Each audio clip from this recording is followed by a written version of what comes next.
Fuchka test করব আজকে। এখানে আন্টি বসে আছেন এবং আমিও বসে আছি। তারপরে আমাদের ফুচকাটা চলে আসছে। এখন টেস্ট করে বলবো আসলে ফুচকা মজা নাকি মজা না। ইয়েস, টেস্ট করব।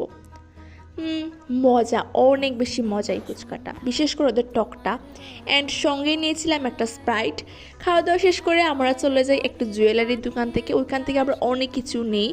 নেওয়ার পর আমরা রিক্সা দিয়ে এখন চলে যাচ্ছি রথের মেলাতে। এখন আমি আর আন্টি রিক্সাতে বসে আছি।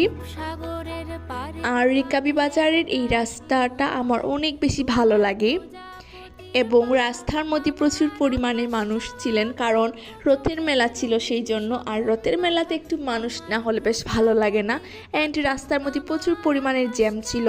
তারপরে নৌকাতে উঠে পড়ি, যেটাতে আমার অনেক বেশি ইচ্ছা থাকে চড়ার। আর আজকে অনেক বেশি ভয় লাগে নাই, মাঝে মধ্যে হালকা লেগেছে।